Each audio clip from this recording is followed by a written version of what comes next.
Chances are if you're an Apple, AAPL, Get Apple Incorporated report loyalist then, you've potentially already placed pre-orders for Apple's latest low-cost budget iPhone SE 3 or the new 5th generation iPad Air released during the tech giant's first product event for 2022 held earlier this month. But news of a new COVID-19 outbreak in the industrial hub of Shenzhen earlier this week brought operations at Apple's largest iPhone manufacturing facility to a halt temporarily. The news also hurt investor sentiment as market watchers said this could hurt Apple's production targets and potentially hit sales and revenue expectations. While delivery times for Apple's slate of new products are already running into end March, Foxconn Technology Group has reportedly returned to some production. According to a CNBC report, Foxconn, formerly known as Han High Precision Industry, has been able to restart some operations and production at its Shenzhen campus in a regulated manner. The company has employed a closed-loop management process in areas where both employee housing and production facilities are available. In applying this closed-loop management process within the Shenzhen campus, and in implementing the required health measures for the employees who live on campus, some operations have been able to restart and some production is being carried out at those campuses, a Foxconn spokesperson told CNBC. Foxconn had said earlier that it was trying to minimize damage by deploying backup plants to keep up with production targets. Foxconn and Apple did not immediately respond to requests for comment.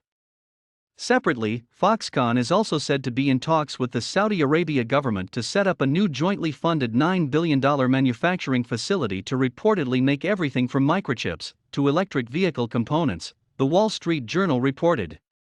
In the past, production halts have resulted in a global chip shortage that impacted several sectors and continues to persist. As a result, manufacturing delays for products including smartphones, laptops, other electronics and auto parts have been felt by all major brands.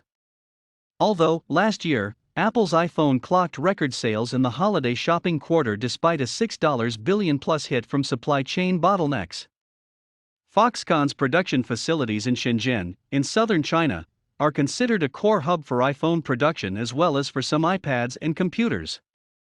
Wedbush analyst Dan Ives estimated that if COVID restrictions persist for 2 to 3 weeks, it could hurt overall iPhone production by 1% to 2% for the quarter, in an interview with Yahoo Finance. It's concerning. The vast majority of production comes out of that factory. If this lasts longer than a week, it starts to become a concern. For now, Apple could shift to other production factories across China, but it puts gasoline on the fire, said Ives. Apple also has a large manufacturing hub in Zhengzhou in Hunan province in China where things continue to run smoothly. Apple's December quarter numbers for its iPhone were off the charts, led by strong demand for iPhone 13. iPhone revenue grew 9% on a yearly basis to an all-time record of $71.6 billion. We set all-time records in both developed and emerging markets, reached all-time high in the iPhone active installed base, Apple Chief Financial Officer Luca Maestri in the earnings call.